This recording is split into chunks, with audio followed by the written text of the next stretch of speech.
Welcome, everybody, to another episode of Pursuit Live. I'm your producer, Chris. Joining me on the road tonight with a little fishing trip in PA is your production assistant here, John, from the Only Bows team. What's up, guys? And in the studio, holding things down, your creator and co-host, Kind Mr. of. Hawkins. I need you back in the studio, without a doubt, producer Chris. I got buttons I've never hit before, but we're doing all right. Listen. We'll make it happen. But That's it. Anyway, we got a great show for everybody tonight. I hope everybody is looking forward to this. We have been. So without further ado, we have Butch and Kylee Whiting from Kryptek. So Butch, Kylee, thank you for joining us tonight. Thanks for having us. Yeah. Thank you, guys. So for anybody that's new, for anybody that's joining us, again, thank you for joining. You people are the reason why we do this, and we love doing it and bringing this to you live every Friday night at 8 o'clock. Dave, if you want, let's dive right into it. Absolutely. So Kylee and Butch, the beginning section here, it's just going to be basically some of that generic background info on both of you. You know, what really got you out in the outdoors, what got you hunting, fishing, really sparked this interest for the outdoors that honestly has become such a big part of your life now. Maybe Kylee, if you want to start. Yeah, absolutely. So for me, obviously, it's very generational with my dad being in the industry he's in and me being raised in that. I was kind of born into this, but I'm so grateful I was, because with my life and even the communities around me, I meet so many people that have never even heard of hunting, or they're like, why do you hunt? And so being able to educate others on that has been a real true treat. And it's something I'm very passionate about. When my dad goes into his story, you'll get the roots of our family and our generation, like, why do you hunt? And so our generational love for the outdoors. But really for me, it was something I was born into because of my dad and the foundation and the values that he instilled into me. And through that, I think, just even as I've become an adult and been on my own more, I just appreciate all those things even more because I'm around those that haven't had that opportunity to be in the outdoors, you know? Yeah, I think Chris and I could definitely relate to that. We're both from New York, different areas. I'm on Long Island, so east of Manhattan. Chris is north of Manhattan. And, obviously. Well, let me caveat that with way north of Manhattan. All right. About 60 miles each way. So, but to kind of speak on that point real quick, we do live in an area where some people, they've never gone fishing, whether it's saltwater or freshwater. They never even thought about hunting, maybe even forget about target shooting or anything like that. So without a doubt, sometimes maybe we take it for granted, us that we were born into it. And it's honestly a responsibility we have as men and women in the outdoors to promote it as professionally as we can and really keep that culture alive. Would you agree with that, Butch? Oh, yeah, absolutely. So Nikki, my wife, her family homesteaded in Idaho here in the 1880s. My family also homesteaded in the 1880s. Kylie's actually a 6th generational Idahoan. And So both. what you're saying is Yellowstone was really based on the Kryptek. Very close to it. In fact, Kylee was on Yellowstone season 4, episode 5. Yeah, season 5, episode 4. Yeah, I did see a picture of the barn with the big black Y on it, so I was like, that's pretty cool. But so and you talk about growing up in a family that is ranching, farming, and hunting was a huge part of my childhood, and I honestly can't even imagine what my life would have been like without hunting. It provided the opportunity for everybody to come together, and I'm talking aunts, uncles, grandpas, grandmas, the entire family. It was like a huge family reunion every October and mule deer season on my family's ranch. But to put things in perspective, I got my first 22 bolt Remington 766, I think was the number, when I was 4 years old for Christmas, and my grandmother would ration me 500 rounds, a brick of ammo a week. So just to put things in perspective is like, that's what I was born into. I can remember growing up, there was a couple things that I wanted to have. I wanted to have some camo from Cabela's because we didn't have that fancy stuff. And I also wanted to have a Weatherby rifle, and that was a kid passion growing up. Fast forward through all of it, I went into the military, I was commissioned out of Gonzaga University, got my degree in mechanical engineering, and I went into U.S. Army Aviation. And I continued my passion for hunting, and I flew Apache attack helicopters, which has the most epic mission and the most lethal weapons platform on the battlefield. But it was still that same mentality of, hunting on the battlefield. So, Sure. At the end of the day, I took that and just daydreamed about being in the outdoor industry and trying to make a career out of it and supporting my family and having a lifestyle by design. That was the intent. And when I separated from the military, I absolutely loved it. I loved everything I did. I loved leading, commanding U.S. soldiers in combat. But it was brutal on my wife and my girls, including Kylee. So when I decided to separate, Kylee was 4 years old. I was gone 3 out of her 4 years, and my older daughter McKenna was 6, and I was gone 4 out of her 6. So I made the choice that I was going to invest in my family, raise my girls, be a husband, and go pursue another passion, which was hunting, and started the hobby company at Kryptek. And so that was, I think, 12 years ago. Now, Butch, I do want to interject real quick, and as a veteran myself, I want to say thank you for your service. Absolutely, thank you. I'm a former enlisted man, and I was a forward observer. So, as an Apache pilot, I definitely want to thank you for your service. What was your call sign, and where were you at? Maybe you were Iraq 7. So, I mean, we might have run into each other at some point, but I do want to take a moment to acknowledge another point, that you are a mechanical engineer, and our production manager, Rob, who has joined us, I happen to be a civil and environmental engineer. Hi, Rob. Rob rides me nonstop about it. And his thing is, "Ooh, I'm an engineer," with everything that I say. So I have to take a minute to point out to Rob that within the last month and a half, we've had 2 other engineers on, and I just want to say, listen, Rob, engineers make it happen. This is the world go round. All right, buddy? It is a long-standing joke with the show, so I will promise you that. I will say it seems like the best and the brightest are always the engineers. So I will say that. But while we have Rob, though, thank you. Yeah, Rob, thank you for setting this up behind the scenes as always. Rob is a huge part of our team, coordinating the schedule, reaching out to everybody. So he's as much a part of this as Chris and I are. So as always, Rob, I know you don't get to join us as frequently, but thank you, buddy. Thank you for setting this up. I just wanted to stop on real quick and say, Mr. Whiting, thank you so much for coming on with us, and Kylee as well. This is absolutely awesome. Like, you have no idea. I just getting to follow everything and meet you guys finally. It's an honor. So, thank you for everything that you're doing for the outdoor community, veterans, everything else like that. Just thank you. Thank you. But anyway, I'm going to sign off now. We do want to say, Kylee, congratulations on your engagement. Yes, absolutely. We do our homework. Yeah. But anyway, listen, you guys have a great night. Thank you so much again. Be safe, and I'll talk to you guys soon. All right, we're gonna get into some real technical stuff here, Rob. So I'll get the chalkboard out and I'll explain it to you. It's crayons. There we go. Dude, I'll tell Rob, before you pop smoke, I'll tell you an engineering lead up that led into Kryptek. But I did my senior design project for High Country Archery, and back then they were the baller bow brand. Like, they were the leaders, especially in the whitetail back east market. And I designed them 2 new bows. It was the best year of my existence at college. So I converted the basement of the engineering building into an archery lab. I had all the back support with their engineering teams. At the same time, I was also shooting a lot with a guy named Dan Evans, and we were shooting fall-away rests that we were making out of a 3D Platinum Premier rest. And anyway, I go off to military, go to flight school. Fast forward, in the year 2000, one of the bows I designed became Bow of the Year, the Carbon Forerunner from High Country. Wow. And the same year, my buddy Dan went and started a rest brand called Trophy Taker Arrow Rests.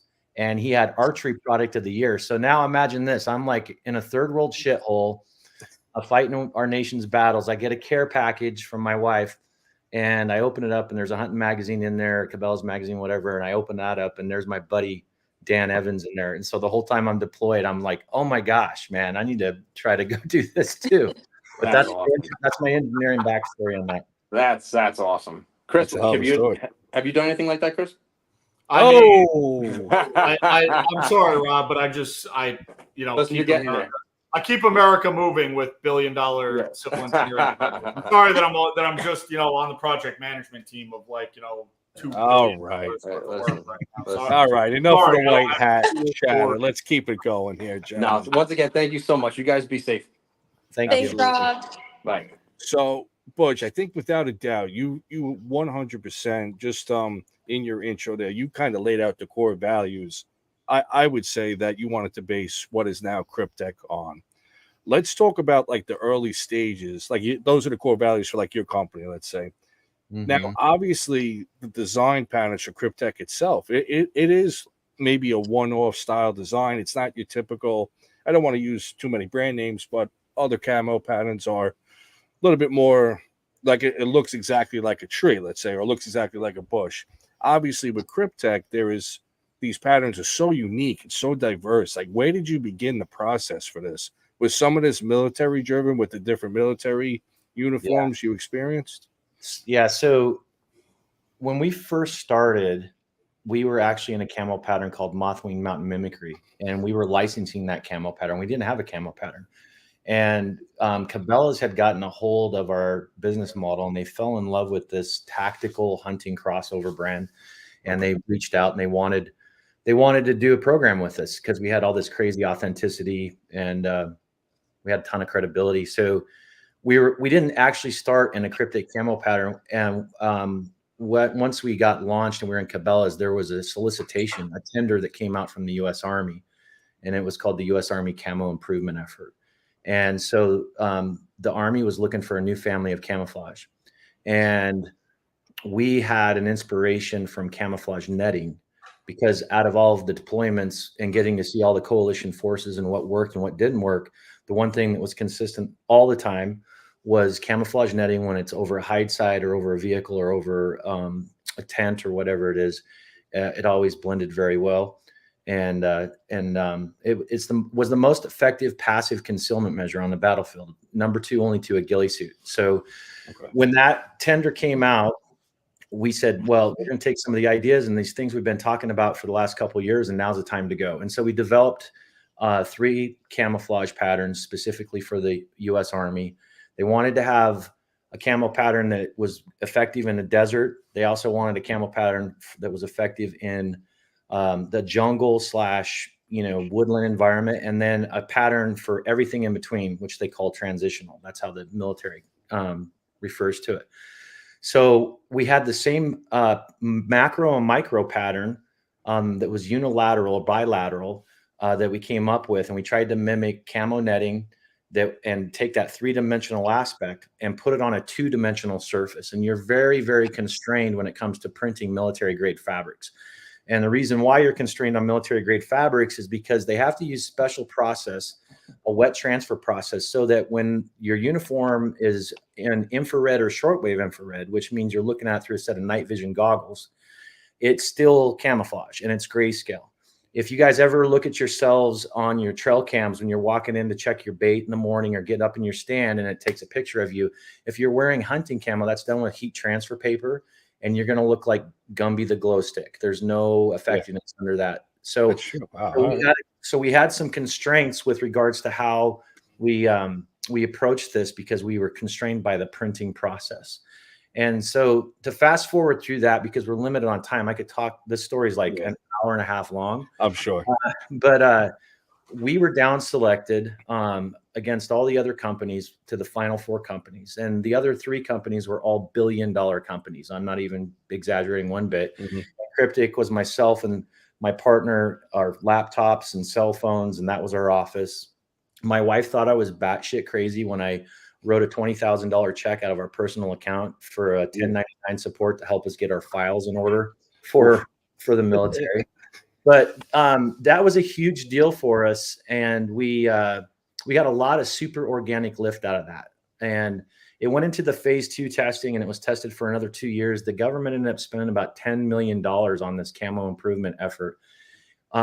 We actually won this thing. We should have been announced, but it got extremely political, and the DoD made the decision not to issue an award and not to announce an award. And it was all with a crazy political backstory. But I'm more than convinced we actually won it. It was super significant in size. And we just kept moving on. This is when really Kryptek was like totally in hobby phase. I mean, like we all got other jobs and other things, right? We're doing this part-time. But it gave me enough confidence to say, look, we can do this full time and we can go for this. And we spiraled that transitional pattern, Highlander, which is still to this day one of our best selling camo patterns, into the civilian hunting market. And we completely disrupted the sticks and leaves market and the big dogs that have been around, you know, doing that type of camo that's photorealistic that you guys are talking to. The problem with that camo is this: you're never going to see sticks and leaves go into the military / tactical world, but you will see military grade camo come into the hunting market. It doesn't go both ways though.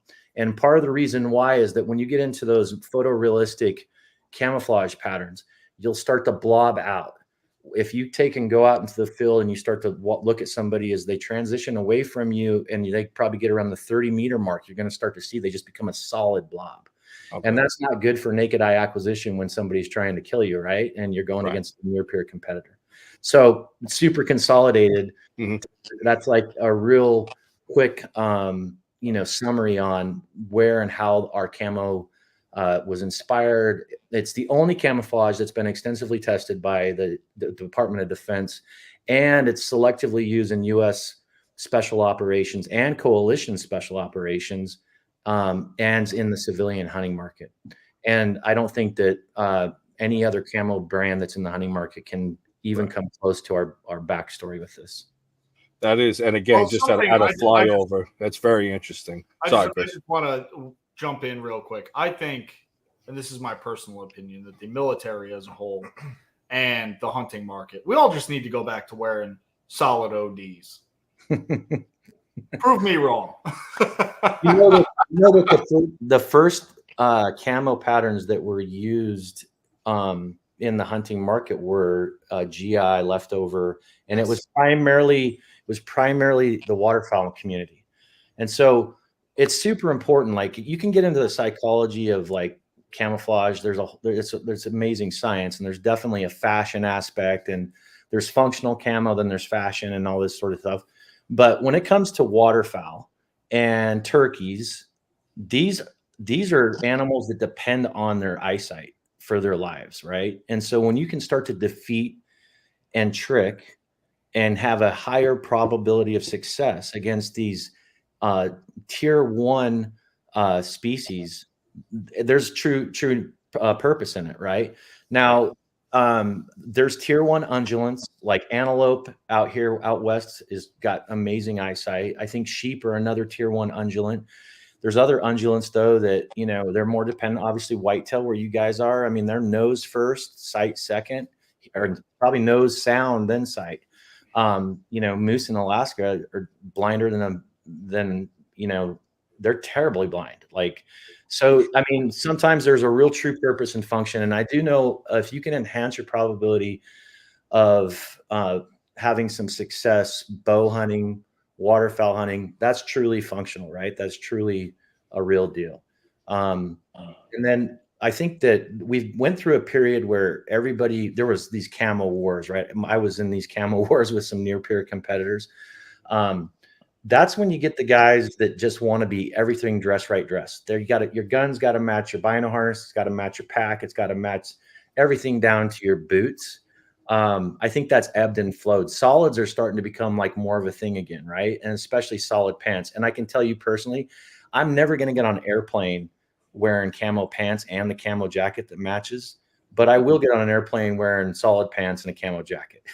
You know what I mean? That is true. So let's Kylee, let's bring you into the mix now. Like, you got this journey that, Butch is setting off on. Are you like, what the hell are we getting into? Or are you like at the point in your own personal hunting journey where like, no, there's actually something to this. I could see what he's trying to do from my own experience. And then, kind of where you at present day, with Kryptek as this all has evolved. Yeah, so I mean, it's kind of funny to think about the whole journey. This all started when I was like I was 8 years old, 7 to 8 years old. So at the time, I remember the moment I found out, oh, Dad, and my older sister came up to me and said, Dad started a clothing company. And when he said that, when she told me that, I thought she was talking like jeans and t-shirts and like, lifestyle clothing that you would wear every day. And so I was super confused because I was so young. And then when I finally realized what it was, because we were living in Alaska at the time and we were going out and hunting, like we spent our whole summers camping, fishing, and hunting. And at that point, because that was what I was born into, I mean, it just became part of me from such a young age, and it's been a part of me since. When we moved back down to Idaho to the lower 48, when it was time to, when Kryptek exited hobby phase and became full-time job, we needed to move down to the lower 48, so we moved back to Idaho where my parents are from. And by then I was in middle school, high school, and all through that, like I had always played a role somehow within the company, in terms of like helping out at the office if they needed help, helping out at shows if they needed help, just little things here and there. But it was always a part of me, and it still is. Like I said, it's a part of like who we are. It's my last name is engraved on the brand. But I think as I have gotten into college, I'm still in school at Boise State University, a business school, and I'm finishing up my last semester. And just the last few years of being in college, I've really started to appreciate not only the company as itself, but also the outdoor industry. And really, I admire so much what my dad was able to accomplish, how he, built something from nothing and literally from the ground up. And as he said, like, my mom freaked out when she heard that he wrote a check of $20,000 to a 1099, right? Like things like that. I'm just thankful that my dad took leaps of faith. And to be straight honest, like all of those leaps of faith were founded on our faith in, like, we are Christian, and that's a big part of our brand and our company. So I do give credit to our faith and our beliefs in that. But I think where I stand now in my roles with Kryptek and being affiliated every day with it and managing strategic partnerships and marketing and even our social media and helping my dad and being his assistant, I mean, gosh, then the list goes on of what I'm doing in the company. I love it so much, especially being in school, because I'm able to apply the things I'm learning in business school to the company directly. And I'm just kind of a fresh set of eyes, but also have the context of the company because I've been with it from the beginning. Right. So it's kind of a very unique situation, but it's one of those things. And I tell everyone, like, we will eat, sleep, live, breathe this brand. My family does. Like, I want people to know that because it's so important. Like, we are very family oriented, and we will do anything for the brand. And it's who we are. So, yeah. Well, so what you guys are saying is you guys really are the story of Yellowstone. It's trickling that way a little bit. Brand. I mean, come on. What's funny, guys, is that when we first started, the brand always was bigger than we are, right? And so we would get these specifically a sportsman's channel and outdoor channel celebrities that were wanting to have us sponsor them. And so at that time, they'd send over a DVD back when DVDs were a thing. And it would have kind of some shows or have whatever. And I would say, well, I've got to get this. I'll get this over to the marketing department. We'll get back to you. So the marketing department was Kylee and her older sister McKenna, and they would put the DVDs in and watch them. And then they would write a little report for me. And in one case, there's a guy that's a part of the Kryptek Legion, and he has been for a long time. And what he sent in was a film of him on a hunt in Africa. And dude, the critique to this day, he still has my daughter's critique McKenna put together in his safe. Awesome.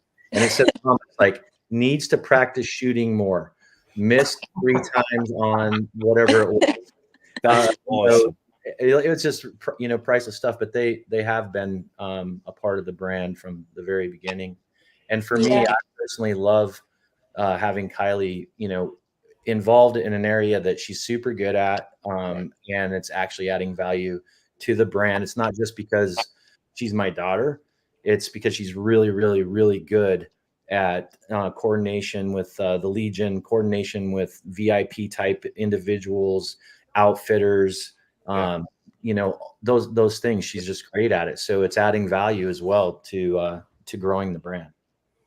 I will say also, one of those DVD plays was Jana Waller with Skullbound TV, who I know is going to be on your podcast here in the upcoming weeks. So that was supposed to be secret.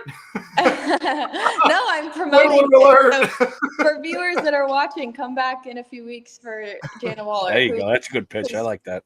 Long time Legion, Kryptek Legion member. She's part of our family. So yeah. Right. You keep using the word. I'm not hearing the term brand or family. I'm hearing, well, I am. That's what I am hearing. I'm hearing the terms like family. Like this is a part of who we are. It's not really about a company, let's say. No, this is so at this point deeply instilled, like in your family. It's like you said, the at this point, Kryptek above everything else. And it's a very unique aspect to run a company, but in the market that you find yourselves in, you need to be that aggressive. You need to be that assertive. Like there is no, lack of a term, there's no days off. There's no sleeping. There's always something that can be done, I'm sure. Mm-hmm.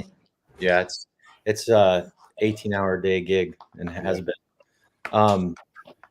Yeah, it's truly passion. I mean, that was the inspiration from the beginning, was just a burning passion for this lifestyle. And basically, it's not always been fun. It's not always easy. It's not always the super sexy, cool hunts that you get to go on and that type of thing.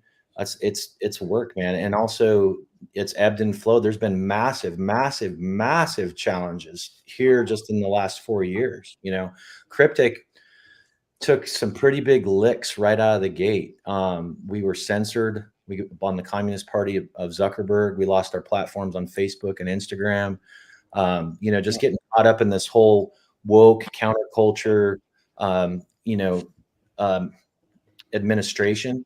There's been some epic challenges for us, and we're not even a gun company, but we're adjacent and touching very hard, right? And so the biggest thing, and then, of course, you get COVID-19 and the logistical challenges. And I watched my inventory sitting on a boat in the ocean and do loops for, a year.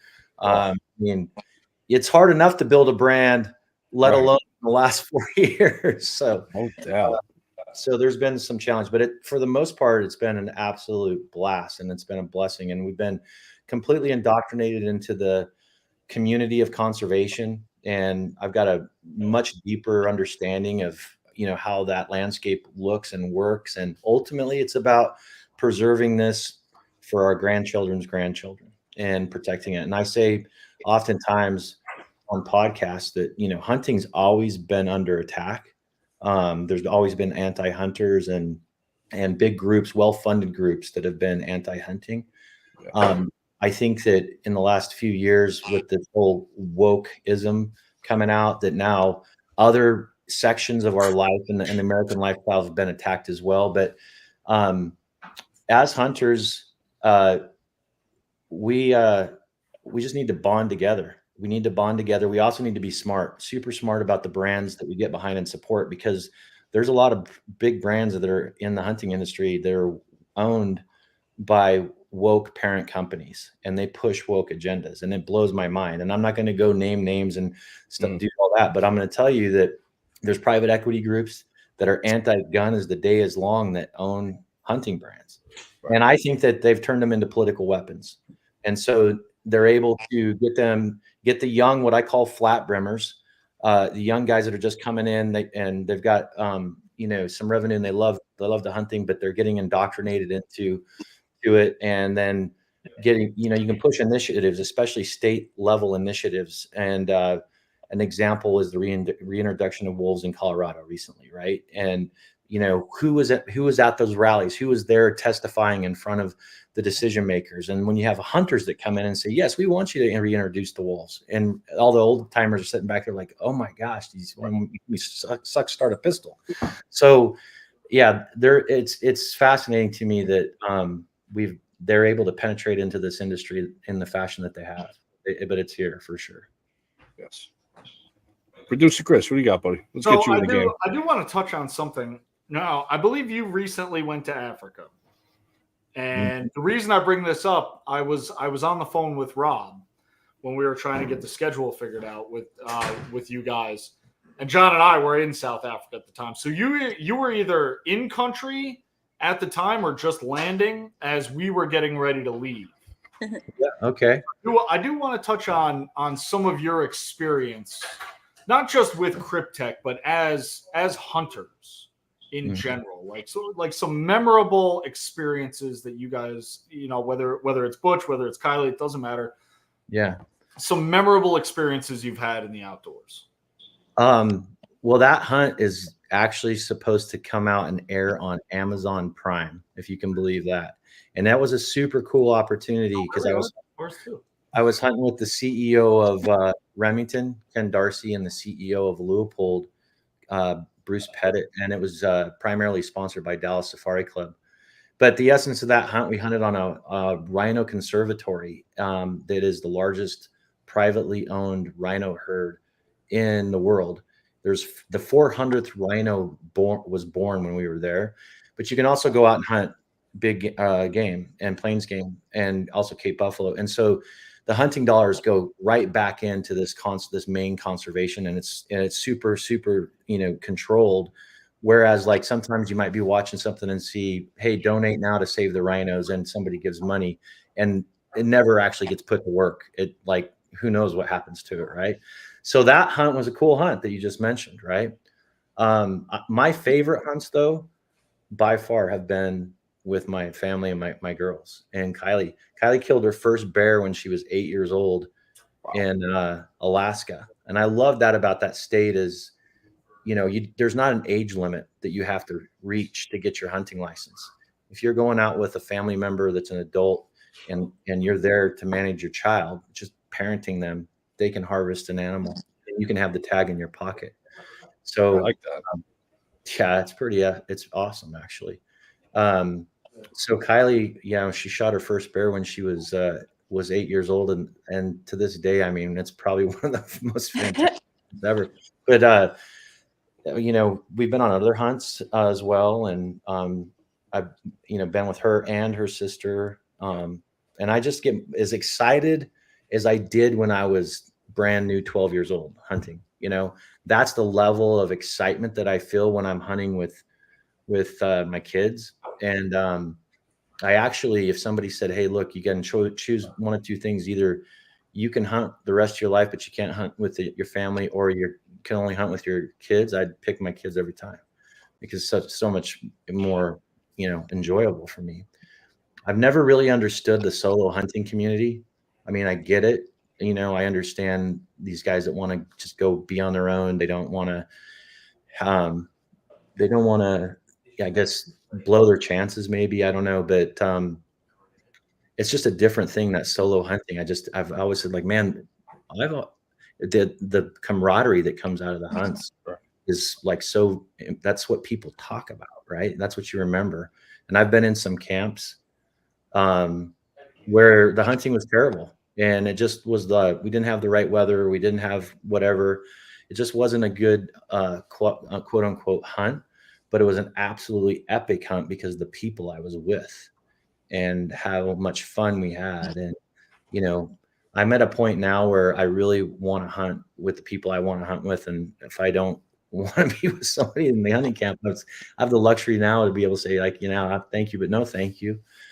But no, Africa's awesome, dude. It really is. That was my third trip over there. I've hunted one trip I did nothing but bow hunt, and that was really awesome. Took everything with a bow.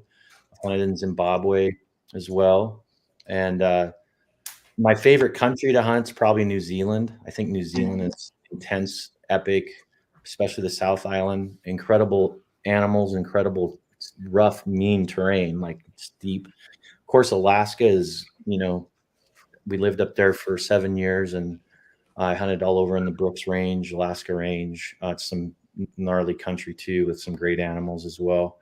But truth be told, my favorite thing to hunt is deer, and I absolutely love to hunt mule deer. I was fortunate enough to get into whitetail hunting because it was the only thing to hunt at these military installations, in the South and then in the Midwest. I got introduced into tree stand hunting. I'd never shot anything out of a tree stand until my buddy basically showed me how you do that, because I grew up hunting in mountains. And I don't know how many for sure whitetail I was able to harvest when I was in the military, but I lived in some states. Rucker, you could kill a deer a day. Fort Alabama, a deer a day. And you come from a place where you only get one deer a year, dude. You can just imagine how that goes. Yep. But I do like a whitetail hunting, and I really understand the work that goes into it and how it's a year-long process. And the guys are putting their game cameras out, they're doing food plots, they're getting their stands placed in, all the science behind it and work that goes into it. So yeah, I don't know if that answers your question, Chris, but I got hunting for days. How about you, Kylie? Oh, goodness. I think to touch on my dad's point about the camaraderie, I think the best part of my childhood growing up, like when I think of my childhood, my best memories was like at camp, hunting camp, or being even in the mountains and like my dad calling in bulls or, just stuff like that. Like those memories with family are things I'm going to take with me to hopefully be able to raise my kids that way. I couldn't pick a single hunt where I'm like, that was my favorite. Of course, New Zealand, right. I was fortunate enough to go on that New Zealand hunt and harvest a red stag. And of course that was a very unique type of hunting. But then there's also, it was more like, here you go, like here's the red stag. But then there were other hunts that we were hiking 20 miles a day for a week, and as a young girl, you can imagine like my dad, poor Butch, like dealing with me complaining on the mountain, Dad, how long do we have to do this? I think, gosh, I couldn't pick a single one where I would say, oh, that's my favorite. Last fall, I had the opportunity to like kind of be in the rut with my fiance, and I didn't have a tag, but he did. And he didn't end up harvesting a bull, but even just being in the rut and hearing the bulls around, like that's an experience like none other. And so just things like that, being in nature and having those memories that I can hopefully pass along to my kids and my family someday. And as my dad said, for my grandkids, and just maintaining the conservation and the values that were instilled in me. That's my overall goal. But overall, I'm just grateful for my upbringing and grateful for the experiences I've been able to have in the outdoors. I've got a funny hunting story from last fall that Kylie's involved in that she reminded me of. That's up to her. Go ahead. It's your fault. I'll say it. All right, now we got to know.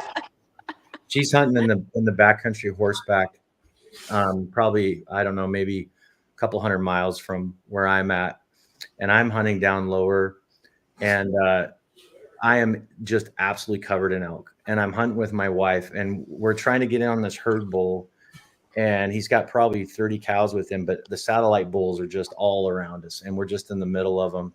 And as I'm trying to work in on this herd bull, which is so hard late September when they're all, bunched up and there's so many eyes and noses, the satellite bull came out on this little hill above us, and he was pretty good. It was probably like a 300 type bull, not huge, but he was decent. And I told my wife, I'm like, let's just go straight at him and see if we can get a shot. And so the trails were just all beat down. The wind was perfect. It's super quiet. And I'm working my way up. I get up to the top of the hill, and I can hear this bull, and he's 10 yards away, and he's just behind this clump of buckbrush. And so I got my arrow nocked. I'm slowly stepping out, and I've only got a couple more feet until I'm going to start to potentially get a shot. And I'm going to draw my bow. And all of a sudden, my phone, which wasn't on silent, blows up in my pocket. And this bull explodes out of the out of the brush. Dirt is flying 20 feet in the air. I mean, I scared the shit out of him. I promise you. Taylor Swift blew the hunt on you, your ringtone. I normally don't have cell phone reception. Right. Sure. Yeah. So I grab my phone. I turn it off. I pull it out of the pocket. I'm looking at my wife. I'm like, oh my gosh, I can't believe this. And I look at it and I show it to her, and it says Kylee Whiting on it. I show it to her, and then I do that. And I come back around, and I'm like trying to, get on this bowl. And I hear Nikki, and dude, the elk are blowing up all around us. She's on the phone now. And my wife's on the phone, and she's crawling. She's like, what? Yes, we're in the elk. Yes, we're in the elk. And so when she gets done, I go, what did Kylee want? She goes, she just wanted to know if we were seeing any elk. And I just, we were dying. I was dying laughing. I was dying. Right. I just I can't believe this. My daughter. That's a funny story. 100%. Yeah. If that was one of the friends or one of the boys, you'd be the reaction would be a little different, I'm sure. Yeah. And of course, we're going to take her call because she's right. horseback. She's in a horse. Sure. She shouldn't even have cell phone reception. So we want to make sure that she's all right or whatever.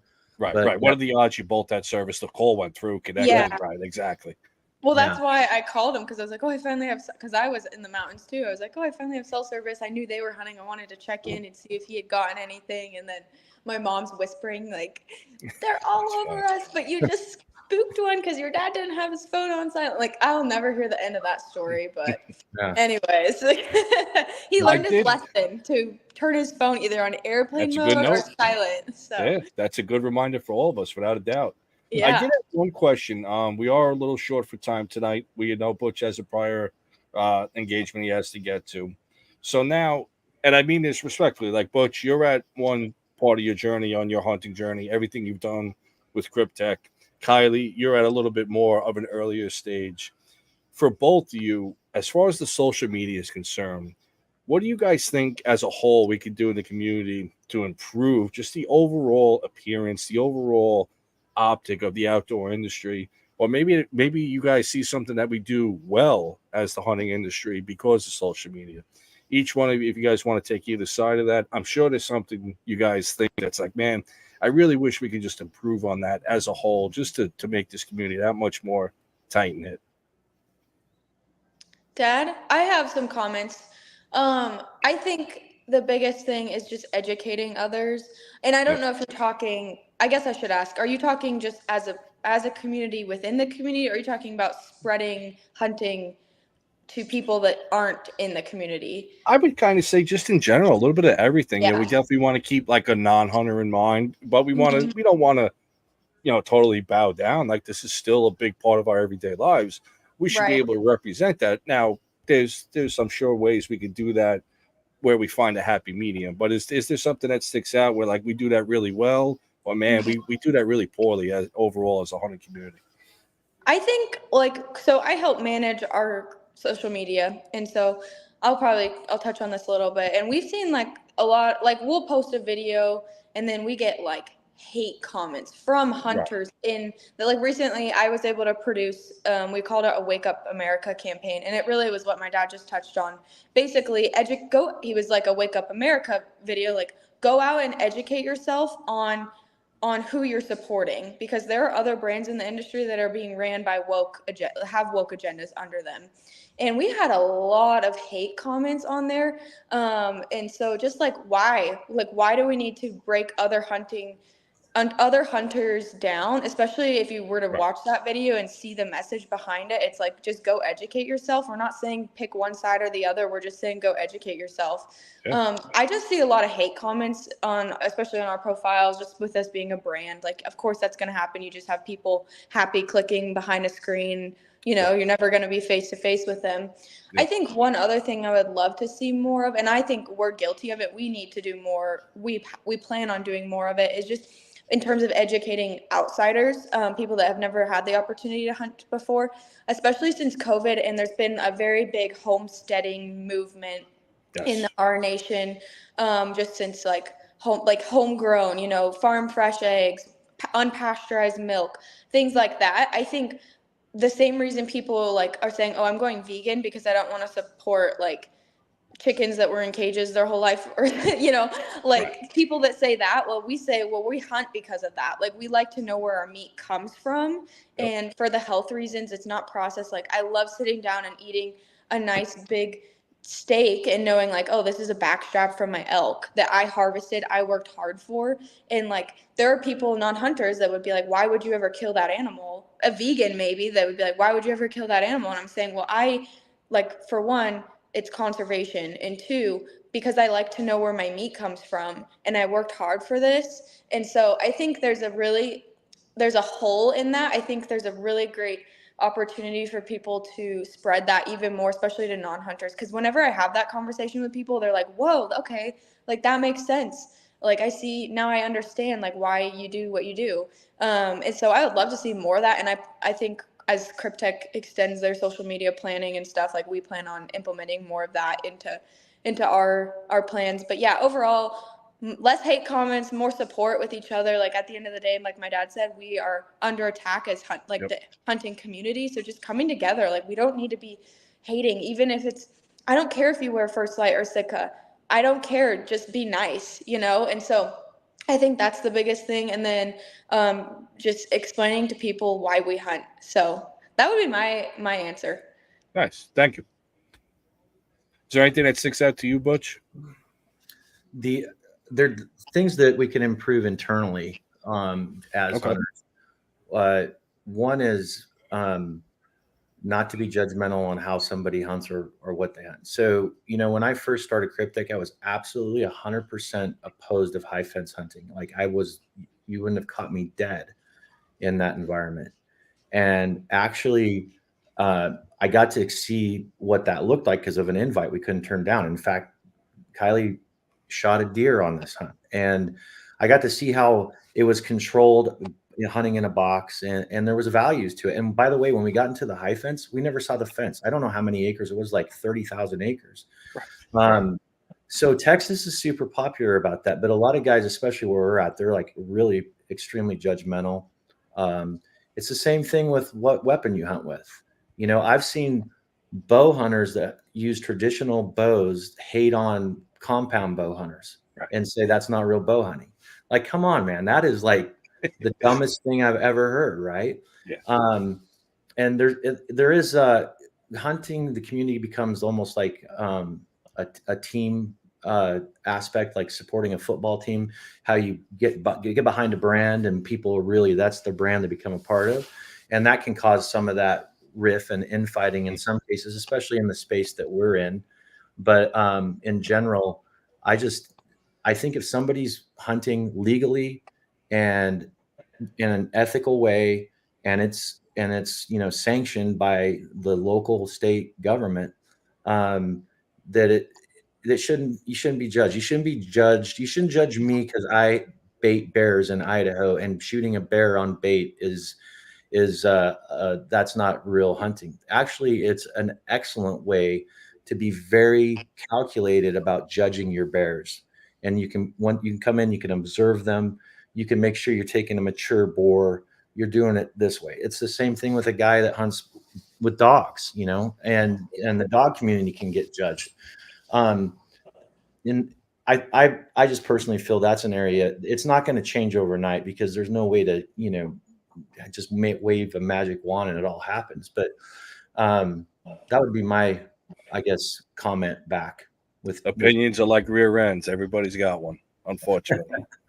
I mean, this has been a little enlightening. So, Dave, I will stop ripping on you for hunting out of a telephone pole now. It was one time, man. Leave me alone. Hey, dude, if there's a good trail under that telephone pole. Was. That's another long-running joke here. So obviously where I'm at, it's a lot of suburban hunting. Even the public land, it's a very suburban style setting. I had the climber with me one afternoon, first time walking the property, had a nice run and a scrape underneath, and I looked up. I'm like, well, I'm going up. So yes, you will, if you continue to watch the show or follow along on the page, which I hope you do, you will hear a lot about that infamous telephone pole. But to touch on your point, Butch, one example I know we've talked about a lot is you don't know that person's backstory as a hunter. That man or woman could have 2, 3, 4 kids at home. They just lost their job. They could literally be out there hunting to feed their family. You don't know. Who cares if it's harvested legally? They have tags for it. Rock and roll. Support them. If you shoot that spike and you're happy and you're afraid to post it, send it to me. I'll post it for you. I'll collaborate with you. And if you're happy to get it down on the ground and you put it to good use, that's what it's about. And Chris and I mean, Chris, why don't you chime in a little bit before we have to wrap it up? Well, yeah, and we all have jokes. We all like to rip on each other as much as we do, but at the end of the day, we're all one big community, and we're not gaining hunters like we were when I was young, and when you were young, Butch. And unfortunately, that's the situation we're in. We all need to stick together. It's at the end of the day, we can't afford to push people away, whether you wear Sitka, whether you wear Kuiu, whether you're wearing Kryptek, whether you hunt with Matthews, whether you hunt with Hoyt, whether you hunt with a crossbow, whether you're hunting with, a 300 Win Mag at long range or 6.5 Kentucky long rifle. The only people that we don't like are people that hunt with 6.5 Creedmoor. So, that's another story for another time. But another meme. So, but at the end of the day, we're all in this together. And again, one of the key things that we like to put out there with this show is we really lost that deer camp mentality over the years. And that's what I grew up with. And that's what a lot of people grew up with. And that's where we were able to get together and share our common experiences. We lost that. And somewhere I think maybe the best thing that came out of COVID-19 for any of us was this explosion of social media, where now we have a digital deer camp. The one thing that we love about this show is we reach people coast to coast, and in other countries, we have viewers, and we can all share our stories and our shared experiences, knowledge that other people don't have. And it's broadening everybody's horizons as a whole. And if we can't help each other, what are we really doing here at the end of the day? Mm-hmm. Yeah. I personally think that if the entire United States of America were outdoorsmen and you didn't have a metropolitan big city type of voting society that can change the dynamics of an entire state with one county, we would Tell be us in about it. That happens. That's us. You know what I'm talking about. We would be way better off. Yeah. So I know we're getting we actually busted your hard stop, Butch. So I don't want to keep you too much. We're close. We're all right. We're close. So if you don't mind, Butch, Kylee, if you could just tell us where everybody can find your content and where everybody can purchase Kryptek. Just go ahead and all your links, everything. Just feel free to share it right now.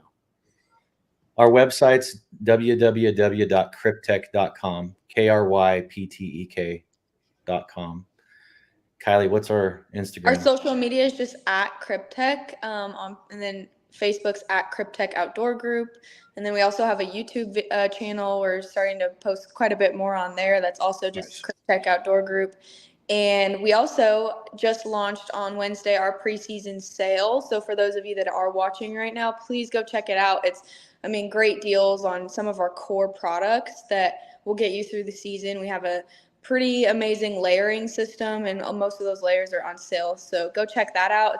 We'll have that rolling for the next week and a half. So yeah, you don't want to miss that sale. And then my dad and I both have a personal Instagram as well. Mine is just Kylee Whiting, and then his is just Butch Whiting. So go ahead and follow us there if you want to see more of our personal lives. Awesome.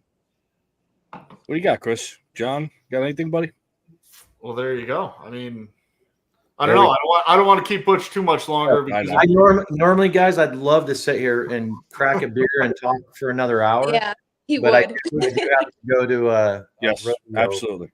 Well, I hope this is just the beginning, to be honest. We'll let you go, Butch, and we'll wrap up without you. We want to, again, thank you for taking the time out. Again, thank you for your service. Yes. And personally for me, thank you for what you did in the service. Dude, I want to compare call signs and locations. There you go. We'll have to talk at some point in the near future. But Butch, thank you. Have fun tonight, and thank you again for joining tonight. It was a pleasure. Thank you, guys. Take care. Thank you, Butch. Have a good night. Bye. Maybe if I figure out how to. Just press delete. There you go. There you go. No hot mics. We're good. All right. But seriously, Kylee, anything the Kryptek needs, yourself, your dad, anybody with the Kryptek brand, if you guys need assistance with anything, we are here. We would love to have you guys back on at any point. We try and establish not just a guest, but like relationships. Yeah. As far as for the future and build on that. And again, Chris and I are very humble when we take this approach to our show, but it's a couple years into it now, and we're excited. We're having a lot of fun doing it. We take a very realistic approach to it.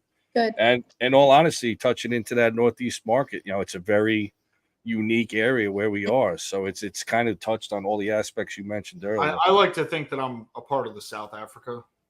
So, South African market. He's still shaking the dust off from his trip. Both him and John, they got it done. The boys did it good. They represented the team well. And I'm holding it down here, just chasing the deer. I'll keep it basic for now. I got plenty of room on the wall for more racks. So I hope you had fun tonight. We truly appreciate you joining us and honestly just shooting the shit a little bit. And we hope you guys come back for anything you guys want to talk about. Well, thank you. Thank you guys for what you're doing. And I love that, like what Chris was saying about hunting camp. And it almost feels like this podcast is sort of like the same vibes of being around the campfire during hunting camp. So keep that up. You guys are doing amazing. And especially where you're at location wise, like you represent a small group up there. So just keep it up and keep spreading the word. And we just we all share in common the love of the outdoors. And so let's spread that even more. Absolutely. I like it. Okay. Well, thank you guys. Absolutely. Thank you again. Chris, any last words? Thank you. No. With that, I do want to ask you one last question that I asked every guest, and I didn't get a chance to ask Butch. Oh, yeah. Do it. Can you tell me 3 things, aside from your license and your weapon, 3 things on every hunt that you have to carry in your pocket or your pack? Yeah. Oh, no weapons or no, say again? No weapon, no license. That's, without that's given. 3 things that have to go with you on every pursuit. Yeah. I don't know why, but I always get a runny nose, so I always have to have a tissue to my dad, if he was on here right now, he'd be like, I taught her how to snot rocket, but I refuse to snot rocket. So I have to have my tissues, and then I also always get dry lips. We're in the mountains, and we live in low humidity, so always have chapstick on me. And then, of course, any Kryptek gear, even my Kryptek buffs, anything. Yeah, what is that? Oh, your chapstick. Yeah. See, mine, is that Aquaphor? Is that Aquaphor? Yeah. No. Oh, because that's my favorite. I think Aquaphor, if I could pick any brand in the world to sponsor me, I'd pick Aquaphor because I go through it so much. Anyways, but that'd probably be my 3 things. Chapstick, tissues, because I refuse to snot rocket. Sorry, gotta bring in the girl. I'm a girl. And then my Kryptek, of course. So, yeah. No field tissues for Kylee. We'll get us some Kleenex. So, all right. All right, guys. Well, thank you so very much. Okay, take care, y'all. Thank you, Kylee, for stopping by, and definitely pass on to your father. Thank you. I will. So much. This was fun, and hopefully we can have you back on again in the future, and we'll talk a little more when you guys have some more time. And I wish you the best of luck with the engagement. Wish you the best of luck this season. And with that, thank you everybody for joining. We'll catch you everybody again next week right here on Pursuit Live, 8 p.m. every Friday. With that, everybody.